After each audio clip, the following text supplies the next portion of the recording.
Comenzamos la segunda edición, la segunda parte del cuatrimestre, del segundo cuatrimestre de actividades organizadas por la Cátedra Francisco Suárez de Derechos Humanos y Ciudadanía. Para mí es un placer verles a ustedes, ver a muchas caras que tengo mucho cariño, a lo mejor me llevo a mí porque hay algunas que han venido conmigo en el primer cuatrimestre, yo soy consciente, sí, porque les tengo mucho punto a todas las personas que hacen este foro. Y quiero amar ya, uy, realmente malo o muy bueno. Tan bueno, llueve y de repente tú vas a traer la lluvia, así que agradecerle al público su presencia en el día de hoy y, como no, a ti, a la profesora Antonia García Luque, que además viene de Jaén y que yo le agradezco enormemente el caso, muy mal, porque hay mucha lluvia por cabeza. Y yo creo que va a funcionar, pero te agradezco, te agradecemos, tu presencia. Bueno, esta cátedra siempre intenta organizar actividades acorde con momentos muy puntuales de la cita. Y obviamente teníamos que hacer una actividad con motivo de la ciencia, mujer y ciencia, y que a lo mejor, bueno, la profesora Antonia García Luque actualmente es un referente en temas de investigación con perspectiva de género, especialmente lo que a mí me encanta, es la geografía de género. De hecho, fue la primera tesis, ya la defiende en el 2008, con una mención europea, con la Universidad de Jaén, mi primera tesis nacional de arqueología de género, y siendo indiscutiblemente esta una de sus líneas prioritarias en investigación. Ella trabaja en la Universidad de Jaén, estuvo un tiempo en la Universidad de Granada, finalmente optó por irse allí, pero nada, cuerpo, y de hecho ha sido durante muchos años secretaria del Seminario Interdisciplinar Mujer, Ciencia y Sociedad de la Universidad de Jaén, y actualmente coordina un reconocidísimo máster de la Universidad de Jaén, que es el Máster Especial de Análisis Crítico de las Desigualdades de Género e Intervención Integral en Violencia de Género. Igualmente, no solamente su compromiso es con la educación, y su compromiso con la investigación, en vano ha sido multipremiada, un premio que a mí me parece muy, muy bonito, ¿no? Porque, bueno, cuando el diario Jaén te reconoce y te premia como mujer ciudadana, es este reconocimiento a la ciudadanía es una comunidad.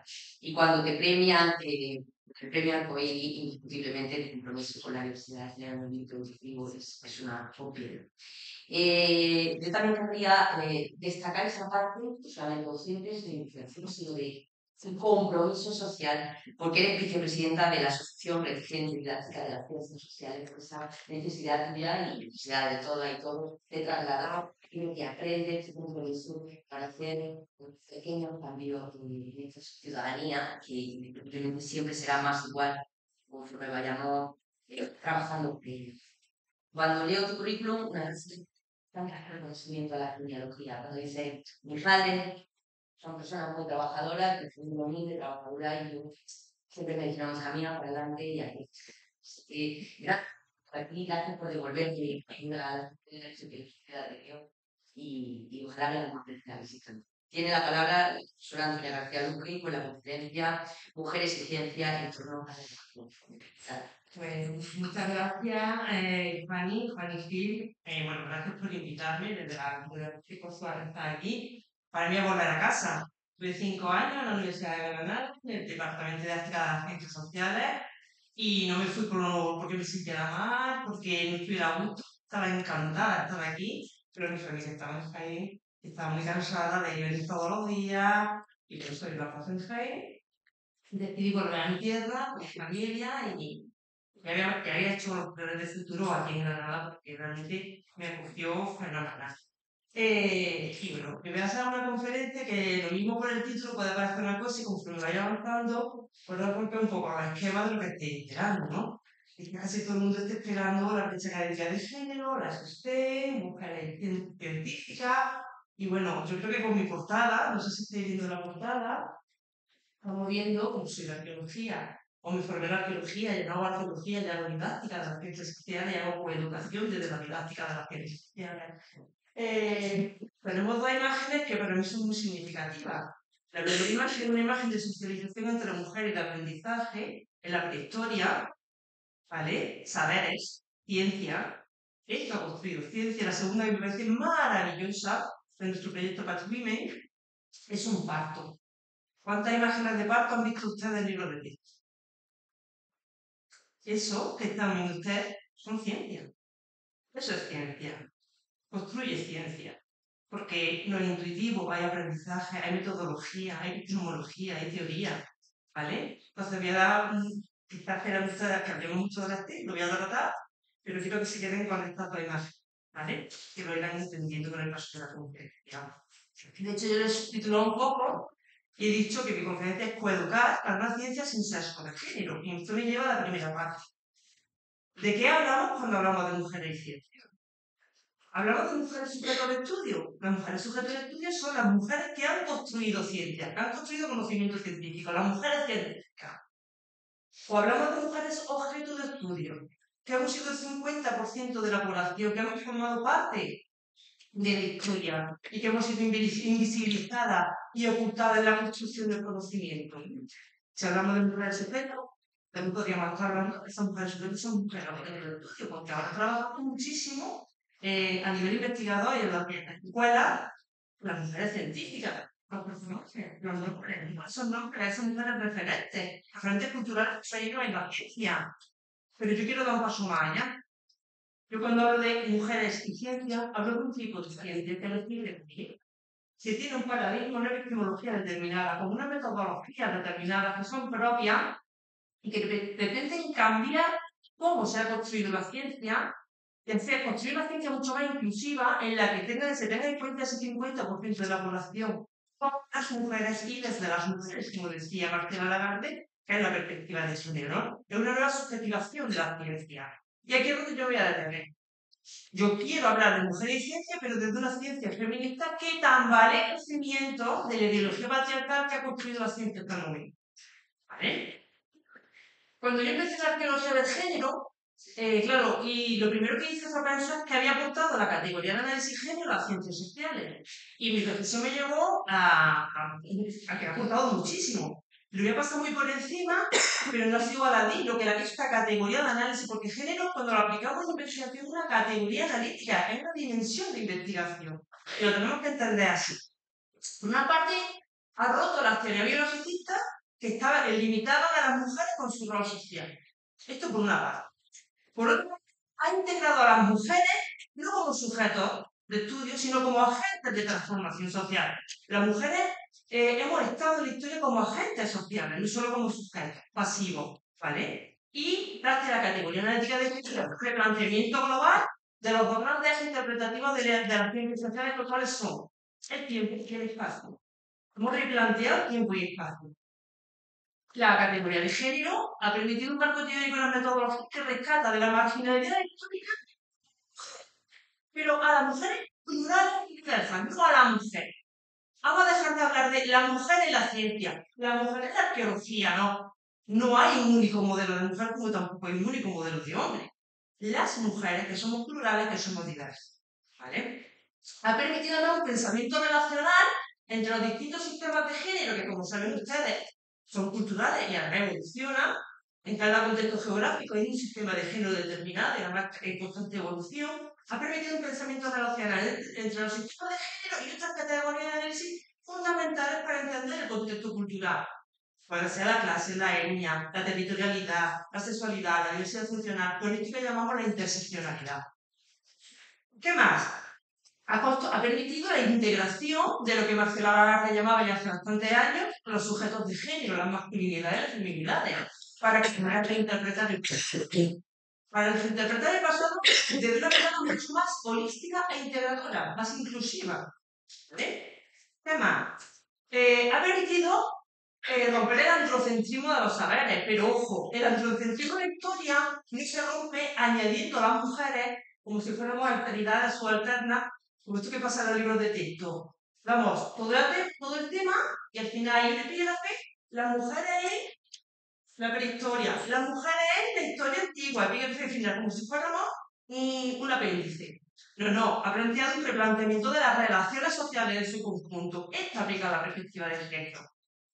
Ha puesto de manifiesto algo que para mí es fundamental, que es la infravaloración de los trabajos de las mujeres. Y sobre todo, desde una visión que no sea solamente desde esa visión neoliberal capitalista de producción, Los trabajos de las mujeres no son solo aquellos remunerados. Los trabajos de las mujeres son también las actividades de mantenimiento. Y después vamos a ver qué son todas las actividades de mantenimiento y cómo hemos conseguido con el género recuperar y poner en valor esas actividades de mantenimiento. ¿Vale? Y por último, ha focalizado la mirada en esas actividades femeninas, consiguiendo romper unas dualidades que eran dicotómicas, que eran jerárquicas, que muchas veces eran unos binomios de opuestos que eran artificiales y artificiosos, como la división sexual del trabajo, lo público, lo privado, hombre y mujer, cultura, naturaleza. Con la categoría de género he conseguido superar esta visión. ¿Vale? Pero esto yo me lo replanteé cuando yo estaba haciendo arqueología, pero hace ya 12 años me incorporo a la didáctica. Digo, vale, ¿y qué ha aportado la categoría de género a la escuela? Si yo hago esta pregunta, ¿qué ha aportado esta categoría? ¿Tenemos una pedagogía feminista en nuestras escuelas? ¿Tenemos coeducación en nuestras escuelas? ¿Nuestras escuelas están en la misma línea de las investigaciones feministas? Y aquí vamos a ver. Entonces, empezar. Vale. Yo soy de las personas que piensan que la educación formal tiene que dar respuesta a los problemas y a los retos y a las demandas socialmente relevantes y de la sociedad actual. Y ahora tenemos, a nivel de género, a nivel desde el punto de vista feminista, de la mirada feminista, realmente muchos problemas socialmente relevantes. Tenemos la cultura de la violación, aumento de las manadas, aumento de la violencia de género en edades cada vez más jóvenes, tenemos brecha salarial, techo de cristal. Claro, tenemos esto, lo tenemos que hacerle frente y lo tenemos que hacer frente desde la escuela. La escuela no puede tener un muro con la sociedad. Los problemas socialmente relevantes tienen que entrar en la escuela. Por lo tanto, es importante plantearse qué está pasando con nuestra escuela, con nuestro centro educativo. La escuela no es neutra. La escuela es un microcosmo de la sociedad. Si la sociedad es machista y la sociedad es patriarcal, la escuela es machista y la escuela es patriarcal. No nos olvidemos. Y la escuela se puede convertir en un instrumento de socialización diferencial de género y de presentación del sistema de género, binario y heteronormativo, incluso desde la inconsciencia. No te estoy diciendo que lo hagamos de forma malintencionada, pero es un reflejo de la sociedad. Yo siempre hago la misma pregunta cuando voy a la formación a los centros educativos y pregunto, venga, en esta sala, ¿quién de aquí es machista? Y digo yo Tolé, que llevo 20 años haciendo estudios de género, que soy feminista, o intento ser feminista, soy machista, que la sociedad es machista, yo me he socializado en mi sociedad con los códigos culturales de mi sociedad. Y yo me veo reflejada en acciones, en actitud y comportamiento machista a diario, pero no tengo la capacidad de hacer como lo hace con el GPS, recalculando, ¿no? Y echar un paso de decir, ostras, ¿qué haces, Tolé? ¿Has cometido lo que se llama comúnmente y popularmente una machistada, ¿no? Dice, has tenido actitud y un comportamiento machista y yo intento generar un cambio. Y esto no pasa. No le pasa a la ciudadanía en general. ¿Vale? Y aquí es lo que vamos a ver. ¿Qué ocurre? Que tenemos que entender que la escuela, como dice Intenta, reproduce los principales patrones socioculturales. ¿Que cuáles son? Pues los de nuestro modelo cultural de género binario, masculino, femenino, ¿vale? Dicotómico y jerárquico, con jerarquías de poderes y heteronormativo en esta escuela. Porque es lo que se llama una reproducción simbólica del sistema, ¿vale? Y no nos paramos a pensar qué estamos haciendo desde la escuela, cómo estamos educando a nuestros niños y nuestras niñas desde la escuela, ¿vale? Y la solución pasa por la coeducación. La habría escuchado en todos los sitios, coeducación, palabra que todo el mundo nombra. Escuela coeducativa. Llevamos décadas trabajando por una escuela coeducativa. Pero los casos de violencia de género entre los juventud aumentan, las manadas se disparan, las agresiones sexuales son cada día más. Porque algo estamos haciendo mal. ¿Estamos haciendo mal? No. Hay muchas definiciones para mí de coeducación, que sea un método educativo intencionado, que pretende romper la socialización diferencia de género, intentar educar sin mandatos, tener roles, estereotipos. Para mí es una coeducación, la coeducación un paradigma educativo que tiene en su eje el feminismo. Entendiendo y sabiendo qué es el feminismo. Porque hay una mayúscula ignorancia sobre esta corriente teórica, que también es un movimiento social, ¿vale? Pero tiene un marco teórico y una profunda ignorancia, como vamos a ver ahora. Ahora, cuando yo empiezo a trabajar en la didáctica, empiezo a encontrarme el modelo de aprendizaje por competencias conscientes de Broadway y digo, esto me sirve a mí para analizar la coeducación, para analizar dónde está, por ejemplo, el profesorado, la práctica docente, pero también la ciudadanía. Voy a mandar un reto, esto es un reto, ahora os voy a retar, para que vosotras y vosotros de esta sala que estáis aquí, posicionéis en una de estas escalones. ¿Dónde os encontráis actualmente? Pero no solo dónde os encontráis. ¿Dónde quiero llegar? ¿A dónde quiero llegar? Yo estoy aquí. Yo ahora voy a ser consciente de que estoy en este escalón. Pero yo quiero pasar de escalón o quiero continuar en este escalón. Son legítimas todas las posturas. Yo no te puedo obligar a ti a que tú pases de escalón. Pero hay distintos escalones por los que vamos a pasar. El primero de ellos se llama incompetencia inconsciente. ¿Esto qué significa? La incompetencia inconsciente es lo que se conoce como ceguera de género que nos lleva al espejismo de la igualdad. ¿La ceguera de género qué es? La incapacidad que tienen las personas para detectar los hechos sexistas, el machismo y la desigualdad de género en cualquier narrativa. En la publicidad, en la televisión, en mi compañero, en mi pareja, en mi compañero de trabajo, en mis propias actitudes. Si yo no detecto las desigualdades de género, si yo no detecto las discriminaciones de género, ¿cómo voy a actuar? Soy un inconsciente, no tengo conciencia de género, pero es que también soy un incompetente. No puedo hacer nada si yo no lo veo. Lo primero que tenemos que hacer es un trabajo de sensibilización para romper cegueras de género. Rompamos cegueras de género y empecemos a tomar conciencia. ¿Vale? Pasaremos al siguiente escalón. Yo empiezo a ser consciente, pero no sé qué hacer. Sigo siendo un incompetente. Ahora yo de repente, cuando ya paso por una formación y yo empiezo a detectar la desigualdad de género en todo lo que me rodea, digo, mira, eso es machismo, eso es androcentrismo, eso es discriminación de género. Ya lo detecto, pero no sé qué hacer. No sé qué hacer. ¿Y ahora qué hago? ¿Cómo lo soluciono? Y soy docente. Y yo empiezo a detectarlo en los libros de texto en mi práctica docente. ¿Por qué? Que yo me empiezo a poner lo que llamamos frente al espejo patriarcal. Ponerlo frente al espejo patriarcal es empezar a darme cuenta que yo formo parte de este sistema patriarcal y que yo tengo responsabilidades. Que yo tengo un rol dentro de este sistema. Y yo dentro de este sistema tengo este rol, estas responsabilidades. Y yo ya lo sé, pero no sé qué hacer. Esto me lo dicen mucho los profesores cuando voy a hacer formaciones a los y las profesoras. Si yo lo sé, si yo sé que esto es sexista, si yo sé que no lo estoy haciendo bien, pero ¿qué hago? ¿Qué hago? Dime, Tony, ¿qué hago? Dame recursos, dame herramientas. Digo, no, aquí no tenemos varitas mágicas. Si tuviéramos una varita mágica coeducativa, y te decía, toma la varita de la coeducación y ya estaba todo el problema solucionado. Requiere de mucho trabajo, de mucho esfuerzo. Bueno, luego pasaríamos a una competencia consciente, que esto significa que este profesorado o esta ciudadanía, que ya tiene conciencia, pero no competencia, empieza a aprender las primeras habilidades, las primeras destrezas educativas a base de formación. Formación que debe ser evaluada, que tú debes de ver el cambio. Porque si tú formas y no evalúas, ¿cómo sabes si has tenido un impacto real en tu alumnado? Yo no sé si yo he formado a mi alumnado en perspectiva de género y si he tenido un impacto real, si yo no he hecho un análisis previo y post, un pretest y un post, que yo tengo que saber si esto está funcionando, no puedo ir a ciegas, ¿no?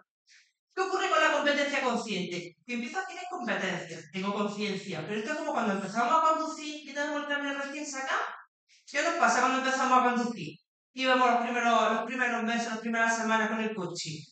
Que tienes que hacer un esfuerzo permanente. Ay, ay, ay, ay, ay, ay, que viene un cebra. Me tengo que parar. Izquierda, izquierda, intermitente. Estás pensando permanentemente. Y un esfuerzo, inseguridades, lo estás haciendo bien. Hasta que empieza a hacer un rodaje, interioriza las destrezas y ya empieza a coeducar de una competencia inconsciente. Mi competencia ya es inconsciente. Yo ya coeduco con total facilidad, sin que nadie me tenga que decir. Yo en mis clases ya lo voy diciendo. Uy, tengo que coeducar con esta acción. No, es que yo lo hago directamente. Yo di didáctica de la geografía. ¿Qué dirán ustedes? ¿Didáctica de la geografía? Sí. Yo en didáctica de la geografía digo didáctica, paisaje y género, de violencia de género, de todo porque yo lo hago de forma natural. A mí me sale. Utilizo un lenguaje inclusivo, pongo imágenes inclusivas porque ya me sale solo. No tengo que hacer ese esfuerzo, ¿vale? Por ejemplo, vamos a ver si ustedes están en el test de la incompetencia inconsciente. ¿Qué ven en la primera imagen? Voy a los colegios de primaria, cuarto, quinto, a los chicos y les muestro esa primera imagen. Y les pregunto, ¿qué veis? ¿Qué veis?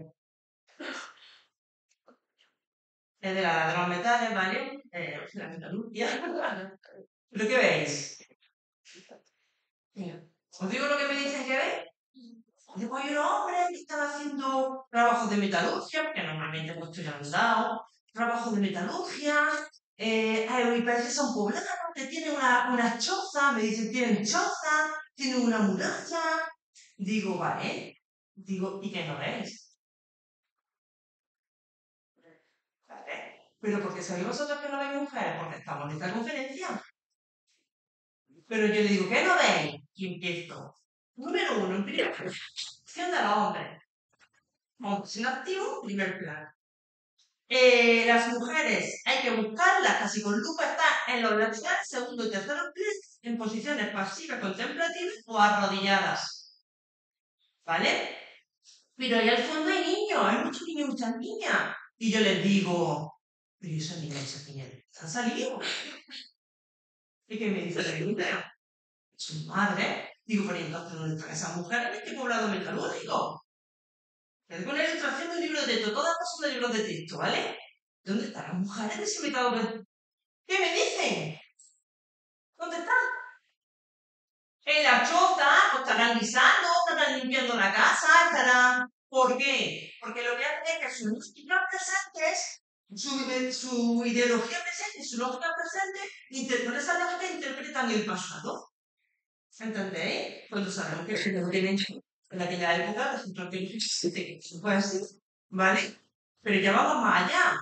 Y digo, ¿y esos hombres? ¿Esos hombres? ¿Cómo son esos hombres? ¿Cómo están esos hombres? ¿Vosotros imagináis unos prehistóricos, unos protohistóricos en la edad de los metales, sin un pelo, musculados, brillantes, que parece que se han hecho vaselina, ya se acaban de salir de un gimnasio? ¿A que no? Sí. Pues lo mismo, la persona que ha hecho esta ilustración ha plasmado las lógicas del cuerpo, las lógicas de la corporalidad, la estética actual, usado. Y están todos que parece que han salido del gimnasio y están todos impresionantes. Y dices, vale, digo, pues entonces aquí algo estamos fallando. Aquí tenemos sesgos de género y presentismo y actualismo. Tenemos dos cosas gravísimas para traer enseñanzas de la historia, ¿eh? Que parece una tontería, pero no lo es. Porque fijaros lo que le estamos transmitiendo. Sobre todo, y que es importante, ver lo que están viendo ellos, el conocimiento situado, que nos decía Ana, ¿vale? El conocimiento situado es el conocimiento external. Tú me estás interpretando. Como niño, como niña, tú me estás interpretando y fijaros lo que interpretan. ¿Vale? Aquí nos pasaría, pues, de verdad que he dicho grande, pero no. Aquí me pasaría exactamente lo mismo. Yo porque ahora, la mujer está en el lateral. ¿Quién está realizando la pintura rupestre? ¿Quién está realizando la casa? ¿Quién está en acciones? ¿Cómo está la mujer? ¿Cómo está la mujer? Si parece una inmaculada. Sentada con su bebé arropada, contemplativa. Digo, pero claro, tú allí, ¿no? Y ya tenemos esta escena es, ¿no? Esta escena es la imagen en la prehistoria de una familia nuclear de la contemporaneidad. Papá, mamá, niño, niña, mamá, cocinando, esperando a que venga el proveedor, ¿vale? Y los niños con mamá, por supuesto, y llegar con su comida allí. Y es lo que Octavio Salazar, cuando habla de la masculinidad hegemónica, dice, la masculinidad hegemónica se construye a partir de las tres P's. No sé si sabéis cuáles son. El proveedor, aquí lo tenemos. El potente y el protector. En esta imagen de la prehistoria tenemos la masculinidad hegemónica en una sola imagen. ¿Vale? Y sobre todo, las sociedades en aquella época eran comunidades extensas, rivales, tribus extensas. No era una familia nuclear.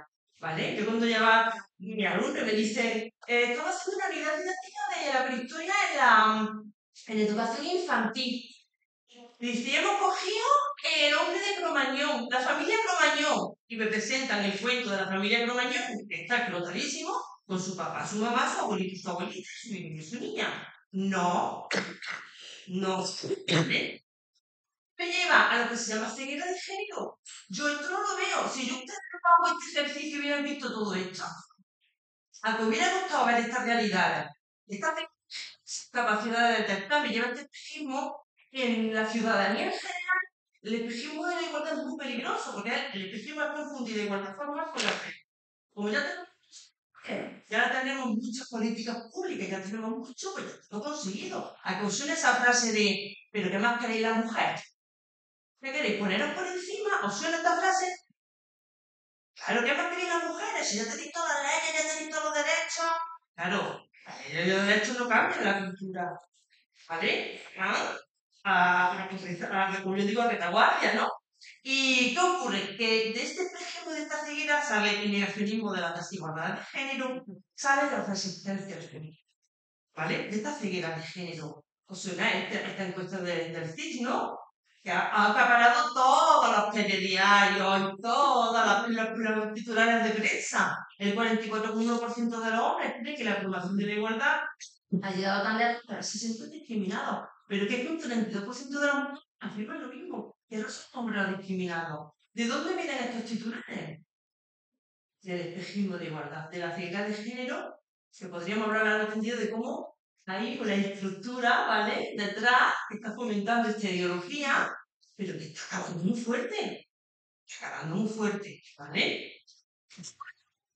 Imaginaros, este es un blog profesor de didáctica de las ciencias sociales.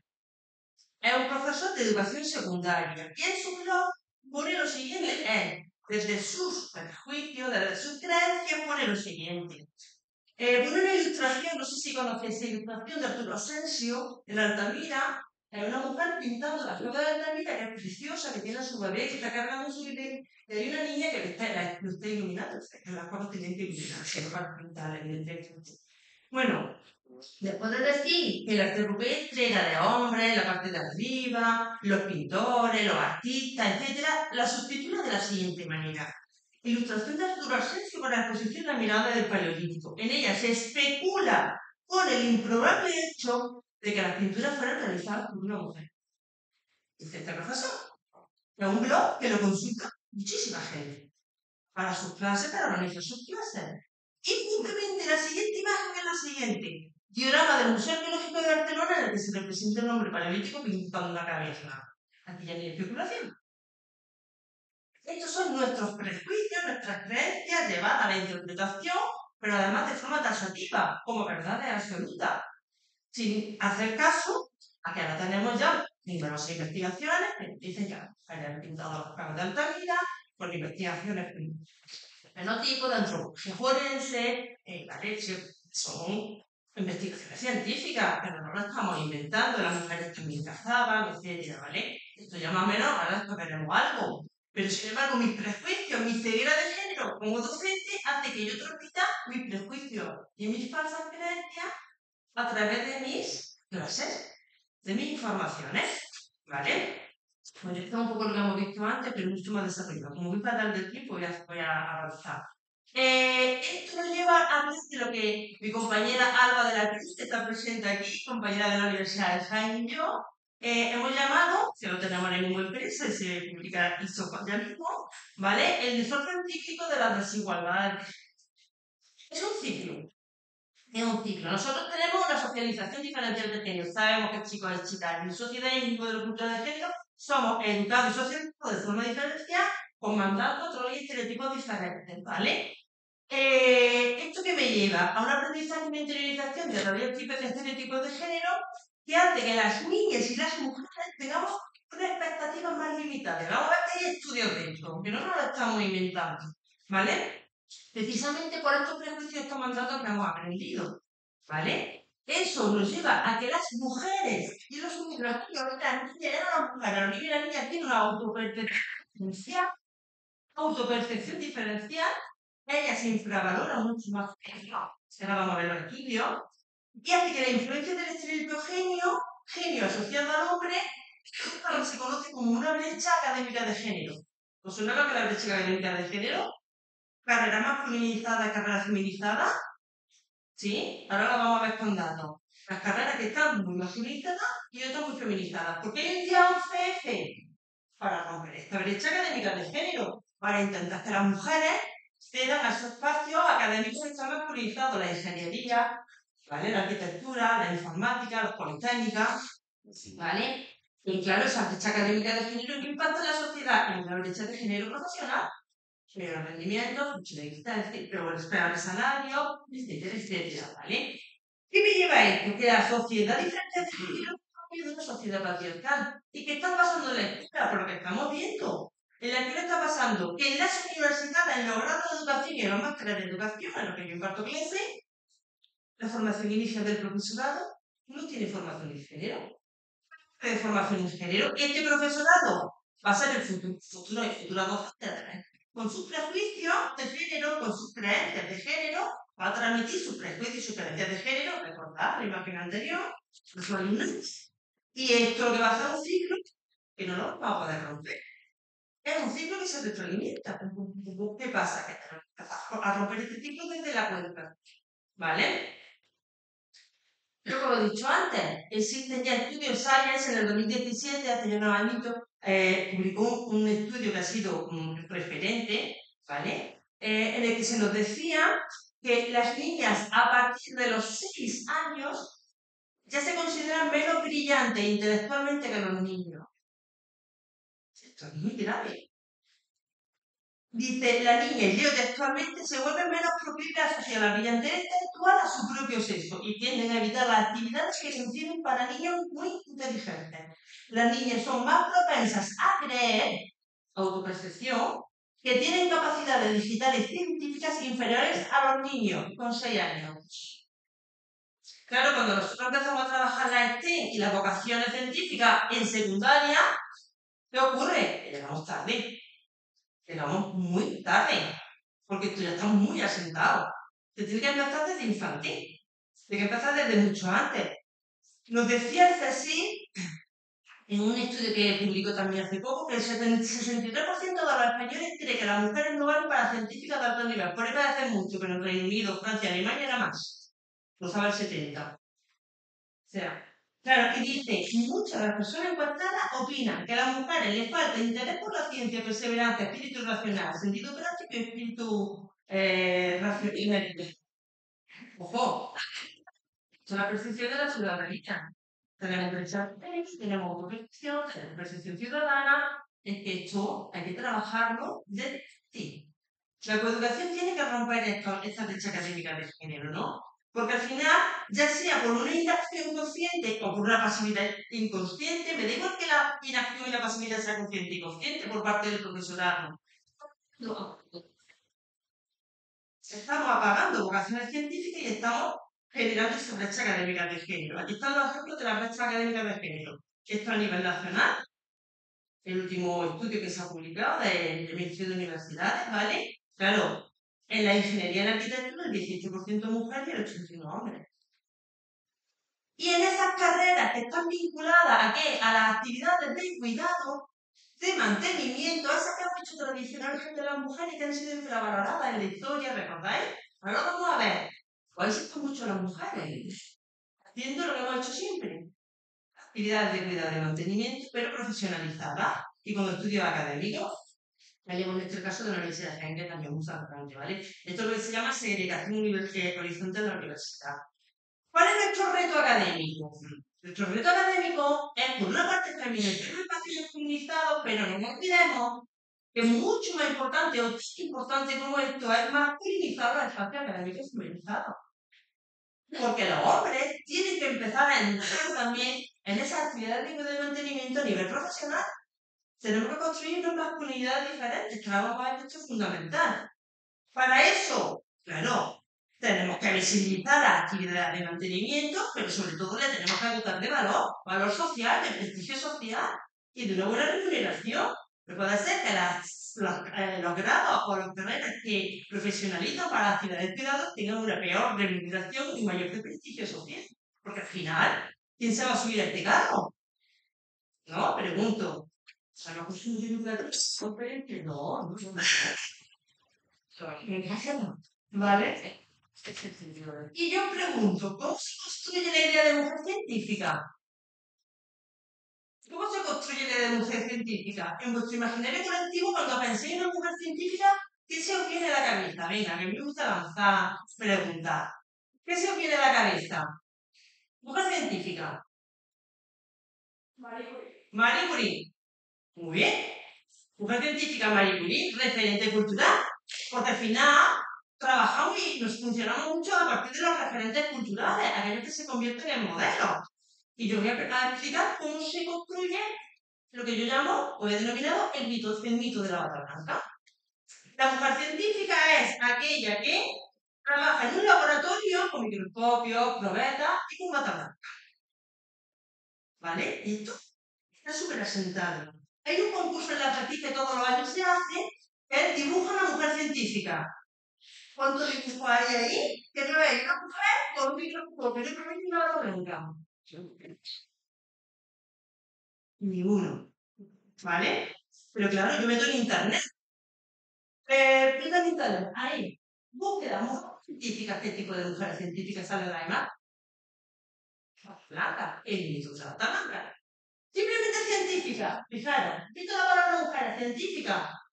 El mito de la bata blanca. Las cinco mujeres científicas más importantes en la historia. Matemática, astrofísica, matemática, bióloga, química. Oye, yo no veo ninguna bióloga, ninguna historiadora, ninguna jurista, ninguna, no, ¿verdad? No somos científicas, ¿no? Es decir, el ministro de la Bataña. Pero es que pongo hombre científico y lo mismo. Albert Einstein, el primero que te sale en todos los dibujos, con sus pelos peluches, ¿vale? Y su bata blanca.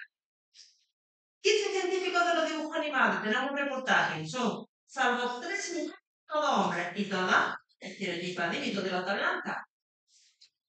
Libros para trabajar las estéticas infantil, en primaria, en secundaria, para trabajar y romper la brecha académica de género y empezar a trabajar las mujeres en la ciencia. Todo científicas de bata blanca. Las STEM. Claro, STEM es importante, ¿por qué? Porque tenemos que romper la brecha de género.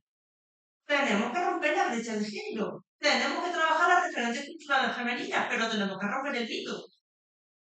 Porque lo que no tenemos que hacer es confundir a nuestro alumnado. Tenemos que decirle qué es ciencia. ¿Cómo se construye la ciencia? ¿Qué significa ser científico o científica? Que tenemos una teoría, que tenemos una metodología, que cada ciencia tiene su propia metodología, pero que ciencias no son solo la ciencia experimental, no son solo la astrofísica, las matemáticas, sino que esto es ciencia. Sin embargo, ninguna chica ha dibujado, ni una arqueóloga, ni una jurista, ni una toga haciendo, ¿vale? Y hay que romper también el mito de la bata. Tenemos que trabajar la STEM, pero sin confundir a nuestro alumnado ni decirle que es la científica y que la ciencia solamente es la bata blanca. Porque entonces estamos haciendo un conflicto cognitivo y un engaño cognitivo. ¿Vale? Entonces, las ciencias sociales son ciencia. Las científicas sociales también hacen ciencia. Ahora, en relación al UCF, ha salido este artículo que me pareció estupendo sobre la investigadora de letras. La investigadora de letras somos científicas. Claro que somos científicas. Tenemos nuestro método científico, tenemos un método, hacemos investigación, publicamos nuestros trabajos, estamos en el circuito de la ciencia. Podemos intentar también trabajar el concepto de ciencia. Y otra cosa es de ciencia feminista, que vamos más allá.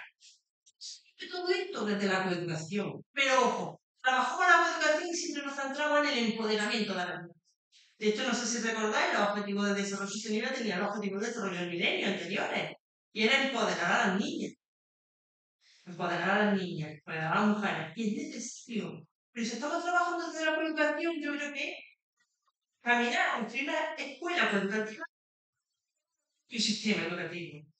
Tenemos que empoderar el sistema educativo para que sea motor de cambio. La capacidad de generar cambio en la sociedad. Entonces, claro, ahora tenemos los objetivos de desarrollo sostenible y tenemos 5, pero tenemos el 4. Que aún te dicen que el alumnado para tener una universidad tiene que tener conocimientos teórico-práctica que lleven a un desarrollo igual, resolución pacífica de conflictos, culturalidad. Eso lo estamos haciendo en la escuela. Estamos generando esos conocimientos y esas competencias. Esto es a través de la coeducación. Y la coeducación se basa en unos pilares básicos, no nos vamos a detallar en todo ello, ni vamos a entrar en todos ellos, pero con un pensamiento crítico frente al sexismo. Tenemos que generar pensamiento crítico. Nuestros chicos y nuestras chicas no tienen pensamiento crítico. ¿Por qué? Porque también está en la inmediatez de las redes sociales. Ahora, ser docente actualmente en el siglo XXI en la sociedad actual es muy complicado en las escuelas. Muy complicado.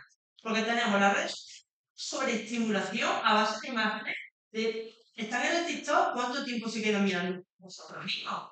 ¿Cuánto tiempo estás adivinando el mismo TikTok? Es pin, pin, pin, pin. Claro, tú estás acostumbrado a la sobreestimulación que llega a las clases y cuando te dicen tienes que hacer pensamiento crítico, lees tranquilamente, reflexionar, a los 5 segundos dices, yo no puedo más, me explota la cabeza. Necesito cambio, cambio, cambio, cambio.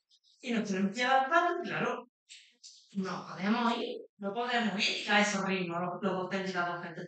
En este segundo, sobre la imagen necesita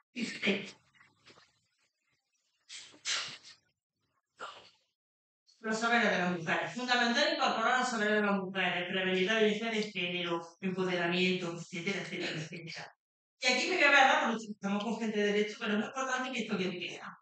La coeducación es un derecho de nuestro alumnado y es un deber de la administración. A esas personas que sienten miedo, rechazo, resistencia a coeducar en su aula, por eso se recordáis famoso tiempo de vista, entender que es un derecho. Es un derecho que viene establecido por ley, porque lo dice la Ley Orgánica de Violencia de Género, la Ley del 2004, la Ley del 2007 de Igualdad Efectiva entre mujeres y hombres. Es el derecho y el deber de las administraciones. No se puede negar. Esa objeción de conciencia es decir, yo no quiero coeducar.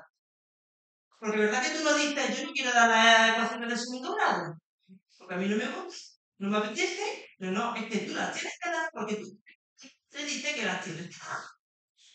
Y la coeducación ya forma parte de la norma. ¿Vale? Tenemos un pacto de Estado con 20 medidas, que voy a ir muy rápida, que por supuesto voy a hablar de las 20 medidas, pero ¿en qué se centran? En talleres, formación permanente, inicial y permanente del profesorado en materia de género. En incorporar el movimiento feminista en la historia, en incorporar los saberes de las mujeres, etc. Fui rapidísimo. Y del pacto de Estado y de las leyes que acabamos de ver, viene la LOMLOE, nuestra actual ley orgánica de educación. La LOMLOE nos dice que tanto en los desafíos del sistema como en los objetivos transversales y principales de la educación está la coeducación y la perspectiva de género. Por tanto, no me puedo negar a incorporar perspectiva de género y a coeducar en mi aula. Porque es que es obligatorio. ¿Vale? Es obligatorio. Entonces, otra cosa es si yo tengo esa falta de conciencia, de compromiso, de formación, ¿cómo lo voy a hacer? ¿Cómo voy a hacer algo en lo que no creo? ¿Cómo voy a incorporar la coeducación? Por mucho que me lo diga la norma, si yo no tengo conciencia, yo no tengo, por mucho formación que tenga, si no tengo compromiso, si tengo rechazo, doy formación a todos los coordinadores de la igualdad el año pasado de los 460 centros de la provincia de Jaén. La doble formación que tienen anual la di el año pasado a 460 de todos los niveles educativos. Yo tenía claro, con las caras, con las reacciones, que todos estaban recibiendo misma formación, pero había gente que la iba a implementar y había gente que cuando llegaba a su casa iba a cerrar, iba a tirar y iba a seguir haciendo lo que siempre he hecho. A ver, yo ya no puedo hacer, pero voy a ir detrás de ellos. Vale, yo no soy la Juana de Arco de la coeducación, pero bueno, ¿qué hacer, no? Entonces, nos dice la norma que tenemos todo esto que hacer. Desarticulamos de la socialización diferencial, los saberes de la mujer, la resolución pacífica. ¿Y cómo lo hacemos en una asignatura como la historia? Mi asignatura. ¿Cómo hacer todo esto? Incluso romper la segregación horizontal universitaria desde la enseñanza de una disciplina como por ejemplo la historia. Pues vamos a ver. Yo pregunto cuáles son las causas por las cuales las mujeres han sido omitidas en la enseñanza de la historia, ¿cuáles me diríais? Yo aquí la construcción. Esto es el sistema ideológico que se ha generado desde que se ha construido el conocimiento científico de historia, ¿no? Pero tenemos muchas más. La falta de formación del profesorado, la desconexión entre la academia y la escuela, los errores ensamblados, veamos. La falta de formación ya la hemos visto. Tenemos un profesorado que está escasamente formado en materia de género, ¿vale? Y se produce este ciclo de las desigualdades. Muchas de la formación nos dicen que de forma transversal. Yo muchas veces digo, vale, ¿tú cómo aplicas la perspectiva de género? Y me dicen las docentes transversalmente. La transversalidad es la mayor cortina de humo que existe en este mundo para no hacer algo. Es decir, yo cuando me quiero hacer algo digo, ¿tú cómo lo haces? Transversalmente, ya, pero ¿cómo? Transversalmente. Pero nada, la transversalidad es una cortina de humo y todo esto es la transversalidad, ¿vale? Y por tanto, chicos y chicas, yo no estoy cuenta. Porque yo un día vaya a clase y pinte la puerta de Violeta y cante la canción de Rosalén, de la puerta Violeta, yo no estoy coeducando. Porque yo no estoy tambaleando los cimientos de la ideología, no estoy tambaleando ni moviendo los cimientos de la ideología patriarcal. Nosotros tenemos un proyecto en el que a nuestro alumnado de grado de educación infantil y primaria, esto lo tenemos publicado, mi compañera yo y Gemma Navarro, le hicimos una pregunta, o sea, futura docente, una pregunta muy básica. Lo más básico de temas de género, ¿vale? Una pregunta directa para saber qué creían saber, la autopercepción, ¿vale? Y después una pregunta de control que tenían que definir. Por ejemplo, decíamos, ¿cuál es la diferencia entre sexo y género? Si la conocían, si la sabían o no, si la conocían, si no, y decirlo. Defines eso y defines género. ¿Sabes qué significa empoderar a las mujeres? Si no, haz una definición. ¿Estás de acuerdo con la afirmación? Es decir, vamos hablando primero una pregunta de control, de autopercepción, y luego tienen que definir. ¿Conoce la diferencia entre sexo y género? Y me dice mayoritariamente el 67% que sí. Gente quiere saber mucho más de lo que realmente sabe, también es verdad. Y tenemos, en las redes estamos todo el día hablando de género, porque a nadie se le ocurre opinar sobre física cuántica, pero sobre género opinamos todos. Eso es así, ¿vale? Da una definición correcta del sexo 51%, pero solo el 41% la da de género. O sea, si tú ya no sabes definir género y diferenciar sexo-género, mal empezamos. Porque el sistema sexo-género es la base para entender esto es la base, ¿vale? ¿Sabes qué significa empoderar a la mujer? Y te dice mayoritariamente que sí, el 56%, la percepción, pero la realidad es que solo el 27% sabe lo que significa empoderar a la mujer. Y cuando se le pregunta el por qué hay que empoderar a las mujeres, solo un 20% sabe las causas. El resto no sabe, sí, hay que empoderarlas porque como hablamos constantemente de que tenemos que empoderar a las mujeres, pues tenemos que empoderarlas. Y yo te digo a ti que sí, pero ¿por qué? Pues vea, pues porque lo dicen. No, ahí está el problema. Tú no podías dar un taller de empoderamiento de mujeres o de empoderamiento de niñas a un colegio sin ejercer. ¿Por qué? Ese taller. ¿Vale? Machismo y feminismo, esto es grave, ¿vale? Mayoritariamente saben lo que es machismo, pero solo un 55% sabe lo que es feminismo. En ese porcentaje de respuestas incorrectas hay un porcentaje grande, un 22,4, que confunde el feminismo con el embrismo. Es decir, el machismo es lo contrario del feminismo. El feminismo es lo contrario del machismo. El feminismo lo que quiere es la superioridad de las mujeres. Esto que sabéis. Esta creencia grave, porque esto, claro, si yo estoy diciendo que la colocación del paradigma feminista y tener esta percepción, malo, ¿vale? Especialmente preocupante que de ese porcentaje un 60% son mujeres, que son la mayoría afectadas, ¿vale? Con el patriarcado, fijaros qué cosa tan curiosa nos pasó, y es que prácticamente poca gente sabía lo que era el patriarcado, un 22,4%, pero sobre todo nos llamó mucha atención que había un porcentaje altísimo que vinculaba el patriarcado solamente con la cultura gitana. O sea, con esa cultura, con esa etnia, con nosotros no. ¿Vale? También es verdad que estaba en ese momento en antena los Gypsy King, que estaban a tope, y yo supongo que a partir de patriarca y al hablar más de ese concepto, hubo una confusión ahí. Pero fíjate, como nos parece que algo así, pero nuestra cultura es de otra cultura más que muchas veces consideramos imperio. Y por tanto, está ahí. ¿Vale? Solamente sabe lo que es la violencia física. Le preguntamos cuántos tipos de violencia de machista conocen. La física, la psicológica, y hay un 5%, o sea, no conocen más, ni la social, ni la económica, ni la vicaria. Pero, ¿cómo voy a trabajar en la clase la violencia machista, los distintos tipos de violencia, o a detectarla sin ni siquiera darlo? ¿Vale? Y el 5% igual a la violencia de hombres a mujeres y a hombres. ¿Sabéis diferencia? Que esto también es una cosa que ¿no? Yo les preguntaba, ¿consideráis que se le incorporar a las mujeres como objeto de estudio de enseñanza de las ciencias sociales? Porque claro, yo soy de didáctica de las ciencias sociales. ¿Y por qué? ¿Qué me dice mayoritariamente? Que sí. ¿Por qué me dicen que sí? Porque tienen a la profe feminista enfrente. Me dicen lo que yo quiero escuchar. Me dicen, claro que sí, Tole. Por supuesto, la mujer es objeto de estudio. Digo, ¿por qué? Fijaros la pregunta y fijaros las respuestas. Son aleatorias. No han sido cogidas al azar, ¿vale? Porque detrás de todos los hombres había una gran mujer que le ayudaba en todas sus decisiones. Por ahí, detrás, no al lado. Tanto hombres como mujeres tenemos necesidad de aprender lo mismo. ¿Qué tienes que ver? Pues hay que incorporar a la mujer como objeto de estudio. Dice, ¿por qué no? Todo el mundo puede realizar lo que se proponga. Otro dice, podría darse la ocasión. Ojo, a la República. Gente universitaria que van a ser maestro y maestra, ¿eh? En fin, la República nos daban una clara evidencia de que no sabían de lo que estamos presentando. Ni idea, me habían dicho que sí, pues porque ya habían intuido que yo era una mujer bastante feminista, ¿no? Es decir, se percibía y me decían lo que yo quería. ¿Por qué no la mujer en el centro de la historia? Porque hay una desconexión absoluta entre la academia y la universidad. Pues yo lo que pasa en la sociedad. Hay una desconexión absoluta y esta desconexión te genera ensamblaje de unos sesgos muy ensamblados, lo que se llaman los ensamblajes de sesgos. Primero, si yo pregunto quién ha construido conocimiento científico, mira, yo estoy cansada de decir, claro, es como el conocimiento científico lo han construido hombres blancos, heterosexuales, yo qué sé, del Real Madrid, no, hombre. En fin, te dicen hombres blancos, heterosexuales, ¿qué ocurre? Eso ya no sirve. Y hay muchísimo conocimiento y estudios de género feminista que ya se ha construido, que llevamos muchas décadas construyendo, y ese momento ya no nos vale. Es decir, que no se llama la escuela historia de las mujeres, perspectiva de género, porque no hay un conocimiento construido, porque lo ha construido hombre blanco desde su perspectiva, ya no sirve.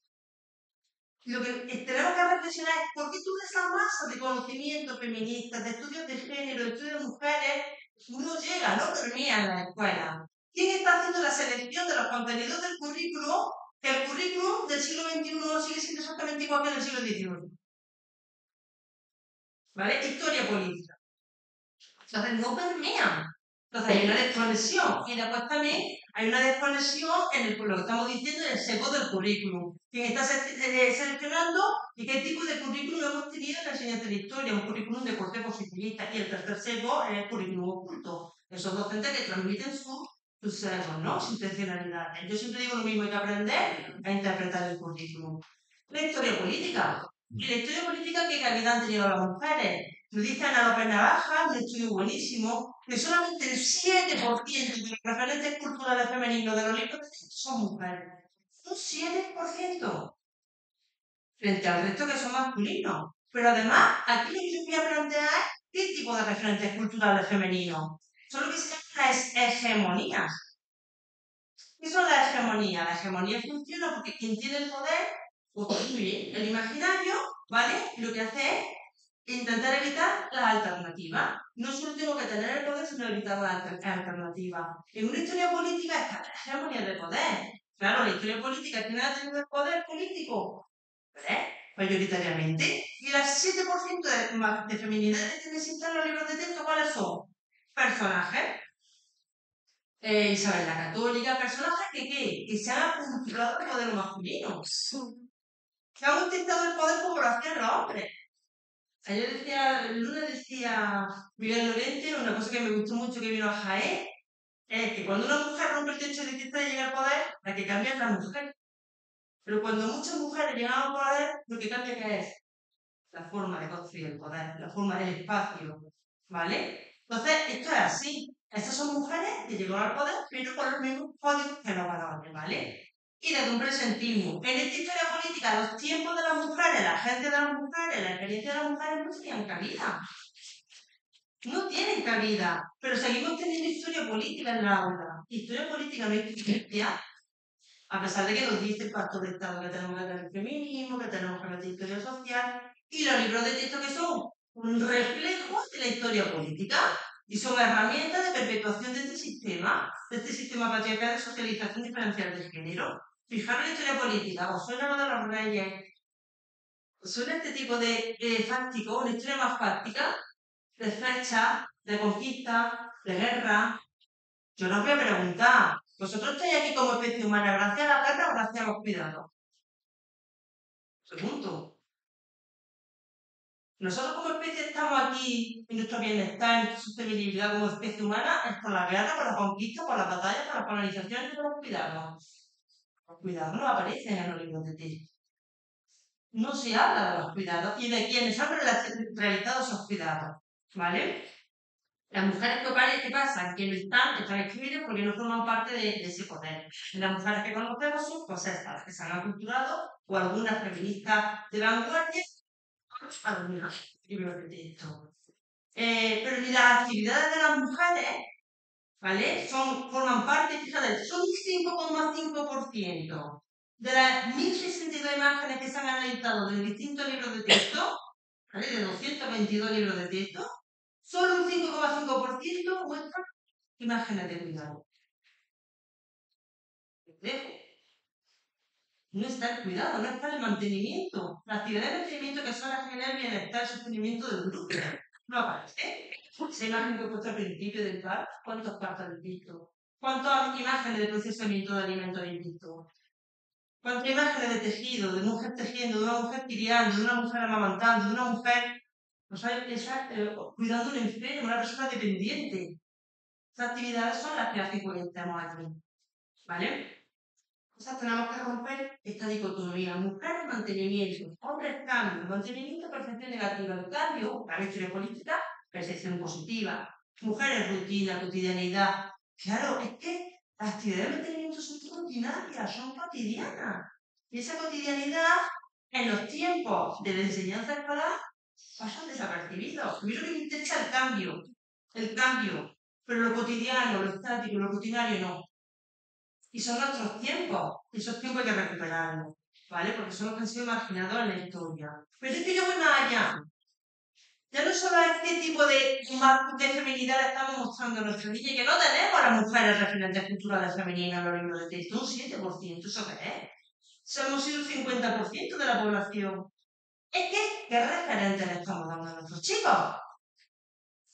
En esto poca gente piensa. ¿Qué tipo de referente de modelo de masculinidad le estamos dando a nuestros chicos a partir de la historia política?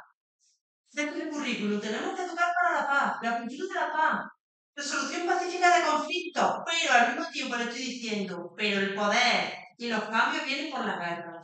Oye, qué mensaje más contradictorio. De conflicto cognitivo, ¿no? Educamos para la paz, pero a la vez, la historia política, entonces, ojo, porque es que el modelo de masculinidad que le estamos transmitiendo en la enseñanza escolar es una masculinidad también tóxica que asocia la fortaleza física y la violencia a los hombres como si fuera una cosa consustancial a ellos.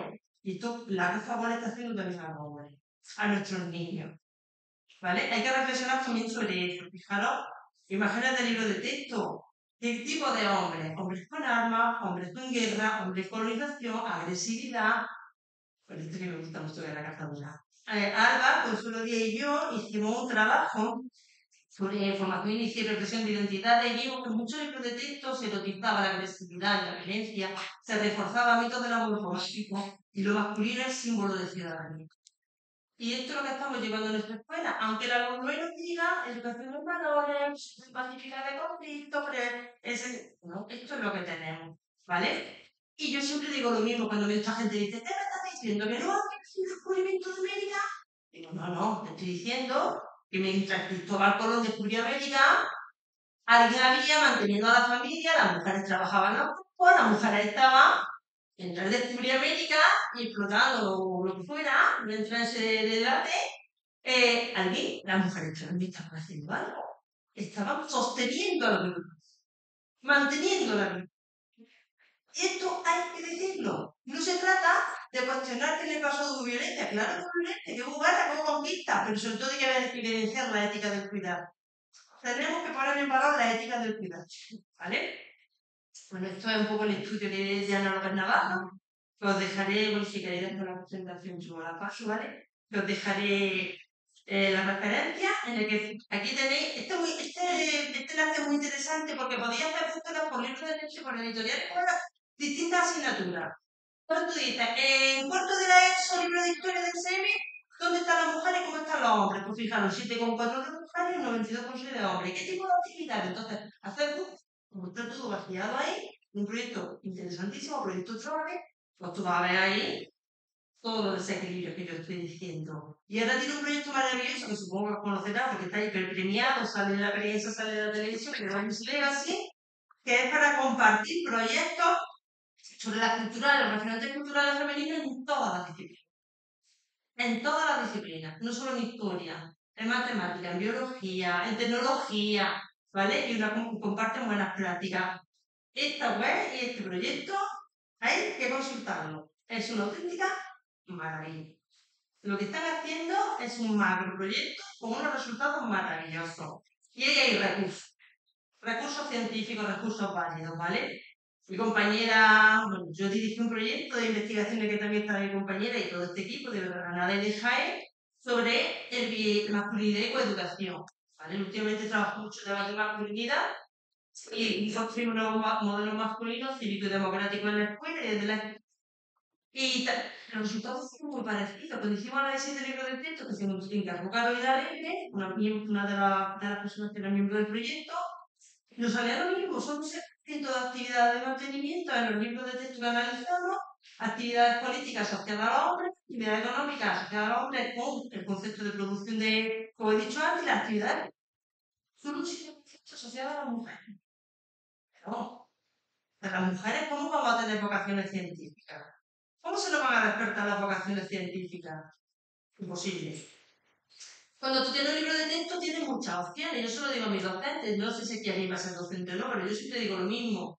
El libro de texto tú lo puedes utilizar para transmitir el relato, pero no he visto un relato positivista, un relato con sesgos de género, no me molesto. Lo que viene en el libro de texto, lo leo, lo transmito, tomamos las actividades, o ese mismo libro de texto lo puedo coger y lo puedo cuestionar desde un pensamiento crítico. Porque mucha gente dice, que con este libro de texto no puedo hacer nada, porque viene lo que viene, y digo, pero para eso está todo. Para cuestionar lo que viene. Aplica un filtro, aplica la mirada de género, que ya de un filtro, ¿vale? De eso se trata. ¿Cómo voy de tiempo? Bien, bien. Entonces, tú no quieres para luego abrir el debate. Vale, bueno, pues aunque no es. Pues voy a estar 5 minutos. Yo, por ejemplo, imaginaros que quiero hacer, soy profesora y quiero hacer una unidad didáctica de prehistoria. Y yo, que han hecho una formación, digo, pues yo no quiero hacer de prehistoria de la mujer, yo quiero incorporar la perspectiva de género. Y digo, sí, esto no es intuitivo. De la noche a la mañana tú no eres un especialista en mujeres. ¿Qué es lo primero? Esta fase, ¿qué sé yo de prehistoria y cómo lo he aprendido? Porque hablo de prehistoria como puedo hablar de cualquier contenido curricular. ¿Qué sé yo de prehistoria y cómo lo he aprendido? ¿Qué sé sobre las mujeres en la prehistoria? Hay que investigar para contar. No se puede coeducar con 4 recursos que pillo en las redes sociales, con 4 recursos que hay en bancos. Yo tengo que investigar para contar, para hacerlo de una forma realmente comprometida y rigurosa. ¿Vale? Y sobre todo, que quiero que mi alumnado aprenda de las mujeres en la prehistoria, porque hay tanto hecho que todo no puedo dárselo. Tengo que hacer una selección. ¿Vale? Entonces yo empiezo a pensar que sé de mujeres en la prehistoria, me vienen a la imagen, a la cabeza este tipo de imágenes. Los hombres cazando, descubrimiento del fuego a base de hombres, la pintura rupestre, porque se ha enseñado siempre así la prehistoria. Porque en los libros de texto de mi época eran los historiadores, los arqueólogos, los hombres de Cumañón, el niño, el hombre. Pero ahora hay mucha investigación. Mucha investigación que le dicen que las mujeres pintaron, pintura rupestre, las mujeres cazaron, las mujeres eran guerreras. Tenemos investigación de calidad. Pero si sé poco, voy a investigar para contar. Me voy y voy a ver los proyectos que hay. Hay muchos proyectos. Yo he puesto aquí unos cuantos, pero hay muchos más. Y a partir de lo que voy investigando, voy construyendo mi propio conocimiento y voy empezando a decir, esto es lo que yo quiero que mi alumnado aprenda, esto y esto, y las facilidades para que lo aprendan. Pero primero, no, ¿vale? Yo, por ejemplo, soy del proyecto Pazmime, ya sabe Juan, tenemos aquí en la Universidad de Granada gente del proyecto Pazmime, un proyecto que llevamos 20 años enlazando proyectos de investigación y educación igualitaria desde la prehistoria a la prohistoria. Es maravilloso, si podía entrar a la página web, es una auténtica.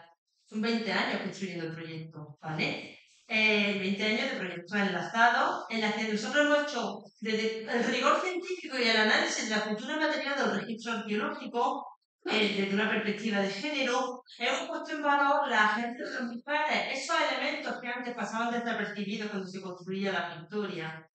Nosotros le hemos dado valor a esa actividad de mantenimiento, esos espacios, esos tiempos. Y sobre todo, no solamente lo hemos hecho con rigor científico, hemos construido este relato, sino que hemos confeccionado un repertorio de imágenes. Porque los niños y las niñas aprenden mucho a través de las imágenes. Todos aprendemos y todos aprendemos mucho a través de las imágenes. Las imágenes que hay en internet, ¿cuáles son? Con las que he puesto al principio. Las imágenes de Pazmime, ¿cuáles son? Inclusivas. Pero no inventadas, ¿eh? No ponemos a las mujeres donde no han estado. Si las mujeres no han estado en este sitio, yo no las voy a forzar. Ahí no estuvieron, no pasó nada. Si es que no se trata de tener ese complejo de es que las mujeres, si las mujeres ahí no cazaron, no cazaron, no pasa nada. Hacían otras cosas, vamos a poner valores a otras cosas, vamos a visualizarlo. Pero nosotros lo hacemos con rigor científico. Hemos creado un test que es maravilloso, que yo ya he trabajado con profesorado, he trabajado con alumnos de la escuela, que se llama el test de Baeza, porque surgió en el pueblo de Baeza, en un taller que hicimos, un seminario de varios días con ilustradores e ilustradoras arqueológicos históricos de difusión y divulgación científica de la historia. Sí, maravilloso, hicimos un seminario de varios días y creamos una herramienta maravillosa que ya se ha publicado, por eso ya la puedo compartir, ¿vale? Pero una herramienta no solamente para evaluar lo que ya está elaborado en los objetos de género y de la diversidad, que ya está, de lo que ya está creado, sino para empezar a crear imágenes en esos seres. Tiene una doble función, ¿no? Hemos establecido unos criterios, una rúbrica, donde cada uno es sencillo para los niños y las niñas más pequeñitos, para que puedan hacerlo de forma mucho más sencilla. Simplemente para que se dé respuesta a esto, proporciona una imagen suficiente información para que niñas y niños entiendan que la narrativa histórica los incluye, la incluye de forma similar y adecuada. Fíjate qué cosa tan sencilla y tan compleja. Vale, bueno, aquí os mostraba un poco cuáles son los resultados. Este es el decálogo sencillito que hemos hecho para los niños y los niños más pequeños, lo que puede ser conseguido, no conseguido y en proceso, que viene de la rúbrica, que viene de, ¿vale? De todos esos criterios, un trabajo mucho más complejo de lo que estoy explicando. Y ya concluyo, mira, concluyendo, ¿cuál es la fórmula de la coeducación? ¿Qué es la fórmula de la coeducación? La coeducación es un rigor científico, porque incorporamos al 50% de la sociedad en la construcción del conocimiento científico. Es justicia social, pero también una cosa que nadie habla es justicia cognitiva. Quedaros con este concepto. Nuestros niños, nuestras niñas tienen el derecho de saber cómo fue nuestro pasado de forma integral. Tienen el derecho de saber dónde estaban las mujeres, cómo estaban las mujeres, porque si solamente le hablamos de los hombres, le estamos sesgando el conocimiento a la mitad. Lo estamos y la estamos engañando. Es justicia cognitiva, pero solo social. Y con toda esa suma, esta fórmula me la he inventado yo, tampoco es que sea la panacea, pero pero por otra parte también ética. ¿Vale? En definitiva, tenemos que coeducar, y ya que no te termino, para romper las cegueras, para destruir el espejismo de la igualdad, para incorporar la perspectiva de género en todos los ámbitos, para empoderar a la niña, para enseñar a las mujeres a practicar la solidaridad, no muestro en esto porque no era el tema, pero me hubiera encantado, desarticular esa masculinidad hegemónica y construir masculinidades democráticas, para reconocer la construcción plural y diversa de identidades de género, prevenir e intervenir violencia sobre las mujeres, comprometer con esta justicia y para superar lo que para mí es fundamental, la diversidad como predador. O sea, no poder hablar de diversidad en el presente, en el pasado, en el currículum, en las normas, como la otredad normal. O sea, la diversidad es aquello que no se escucha en la norma. Un niño que tiene de espectro autista es la diversidad. Un niño que viene inmigrante y que no maneja la lengua, esa es la diversidad. No. La diversidad somos todos y todos los que estamos aquí. Pluralidad, ¿vale? Pues sin más, por supuesto poniendo a los cuidadores en el centro para crear un nuevo paradigma de convivencia. Y yo siempre termino con esto. El primer paso no te lleva a donde queréis ir, pero eso te saca de donde está. Entonces, yo quiero que deis el primer paso hacia la igualdad de género y que paso a paso vamos dejando huella y vamos haciendo camino. Y os animo a que lo hagáis. Muchas gracias.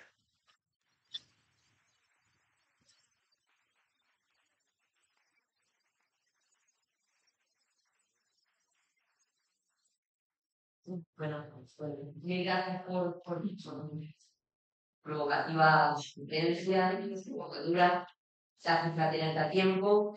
Pues yo creo que es el momento, tiene la palabra para abrir debate, decir cosas que sugieran. A mí me han surgido muchas cosas.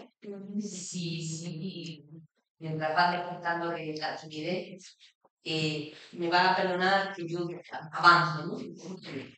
Que tenía una noche de internet que mientras yo escuchaba hablar, decía, menos mal, esto lo hemos visto en mi clase, en mi grupo, ¿no? Esto lo hemos trabajado, pero esto lo hemos dicho, lo hemos trabajado. Que tú hablabas con el mundo tuyo de la prehistoria, no te cuento el mundo del derecho, te podrás hacer una idea. Y lo estaba pensando, digo, madre mía, qué difícil lo tiene la gente joven, mis juristas, porque para mí ya es un jurista. Da igual que esté en primero, que esté en cuarto, que haya uno acabado. Los juristas presentes, el alumnado lo tiene muy difícil por varias cosas. Tú hablabas del pensamiento crítico. Entonces, no se lleva a pensar. Menos pensar críticamente, no se lleva a pensar. La persona que piensa se molesta. Memoriza y no se lleva a pensar. Y además no se lleva a pensar y en nuestra facultad de Derecho, nuestro plan de estudio que ha sufrido reforma, curiosamente la asignatura que nos llevaba a pensar era la filosofía del derecho. O sea, disciplina que te abre la cabeza, tienes que saber mucho derecho, pero que cuando sabes ver mucho derecho, de repente ves cosas y dices, no me gusta, voy a cambiarlo, voy a hacer una propuesta de mejora. Pero claro, al mercado no le interesa la política que piense, no interesa un derecho que pago para que resuelva y no para que piense. Entonces, la asignatura que llevaba a pensar, que es una asignatura que se daba en el último curso de la carrera, que está fenomenal y estratégicamente puesta ahí, porque en primero entran con ganas, bueno, les faltaba base, pero ya van cogiendo cuerpo y que cogías en quinto y ahí tenías un recurso humano magnífico para poder rematar el fuego, que se fueran de la carrera sabiendo que el derecho era algo más y que servía para la protección de los derechos humanos, para invisibilizar todas estas violencias, violencia, pero para ello había que detectar la ira. Eso se elimina, bueno, no interesa pensar. Como nos lleva a pensar, encima ellos tienen un plus, ellos y ellas, y es el poder de lo digital. Tú hacías referencia al TikTok. Eso no podríamos hacerlo. Entre otras cosas más, pero lo tiene muy complicado.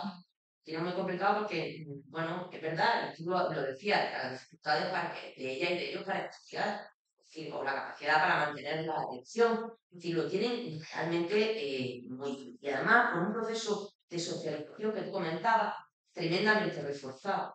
Porque antaño lo teníamos difícil, tú hablabas de los libros de texto, pero que esta gente, nuestro alumnado no se forma con libros de texto y está reforzado por todas las redes sociales esos procesos de socialización tan tremendos que además luego lo incorporan. Tú hablabas de la vertiente cognitiva, nosotros lo hemos trabajado en clase, desde no solo la vertiente cognitiva, libros de texto, la música que escuchan, los cuentos que nos han enseñado, que siguen estando, en fin, la vertiente social, ahora con los más medios, con la vertiente espiritual, como la moral, o la familiar, esos papeles que nos educan en clase, lo hemos trabajado en clase, y que es fundamental esa subjetividad para luego soltar al ámbito de la ciudadanía.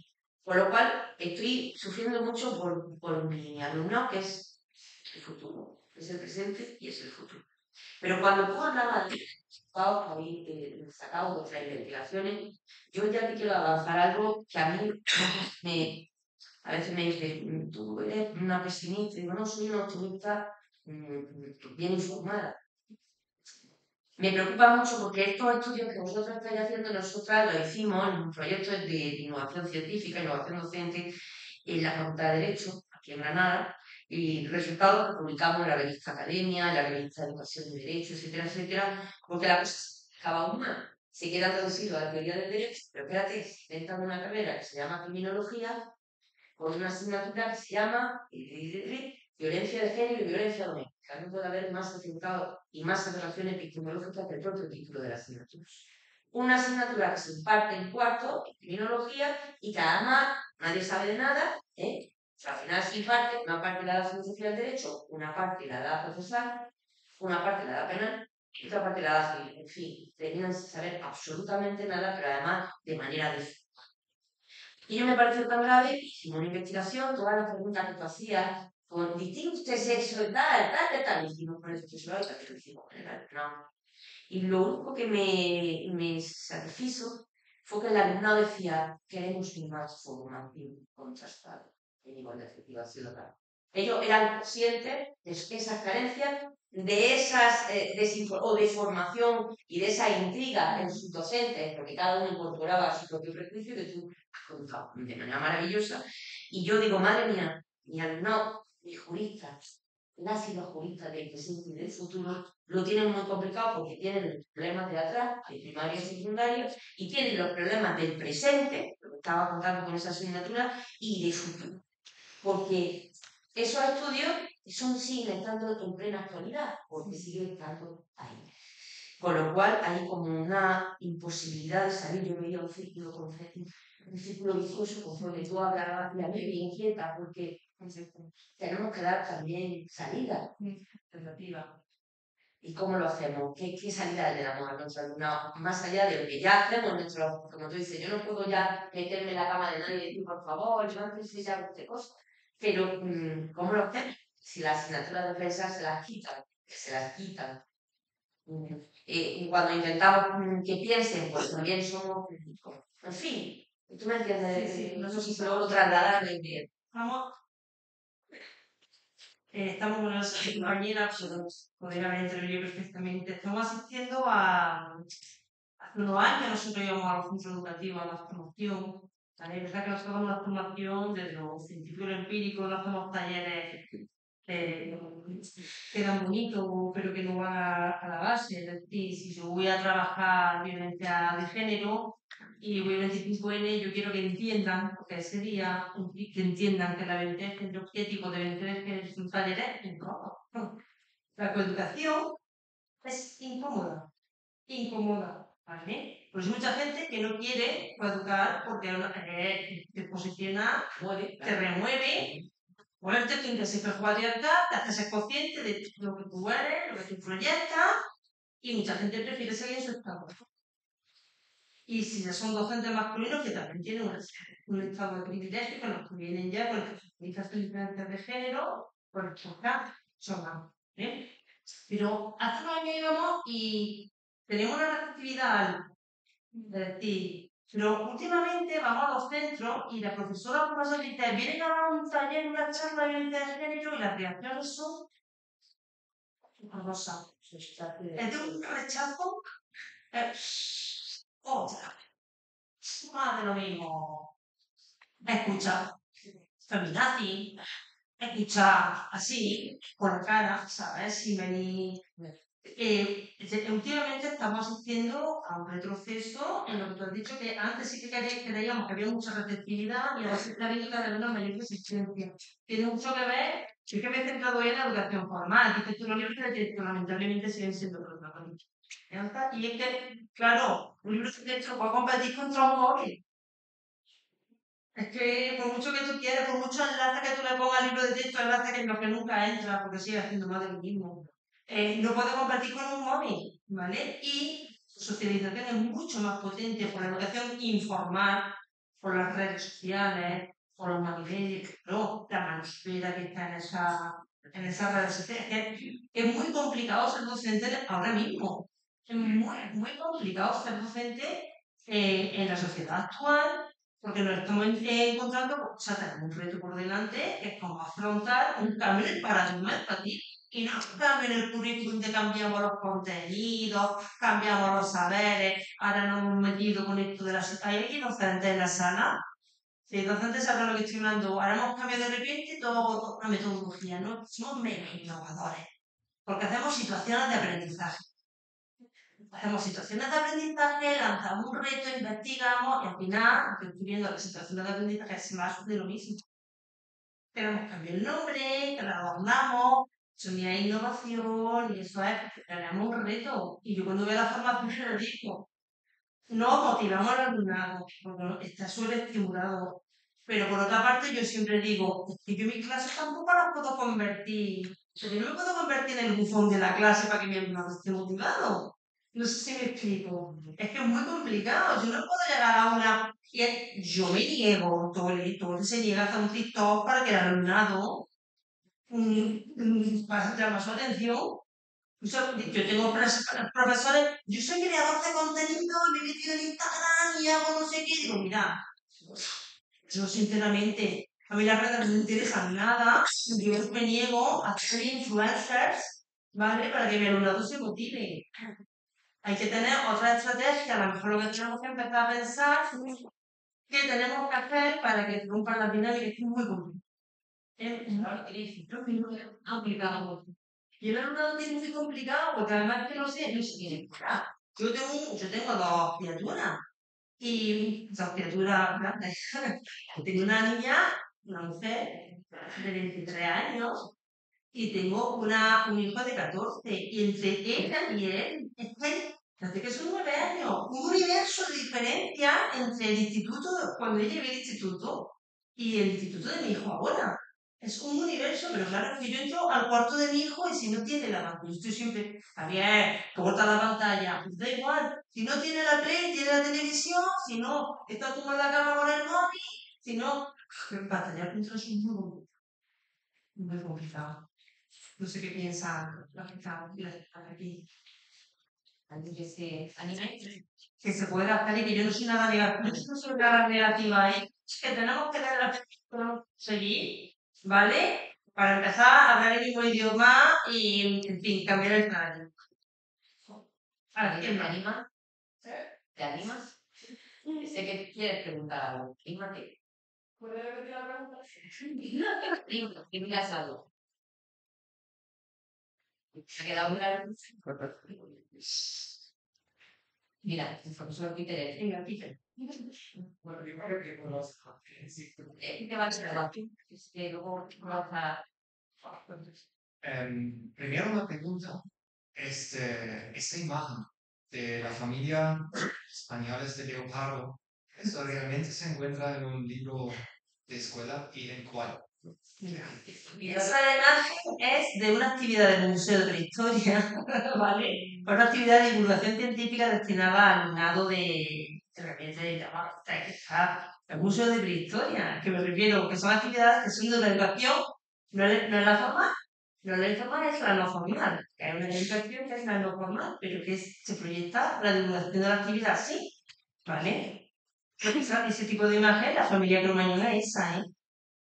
De educación infantil. Es decir, la familia Flintstone, tal cual. Bueno, ese es otro debate, porque la familia de los Picapiedra, si tú te das cuenta, Betty y Vilma son las listas de esa pareja.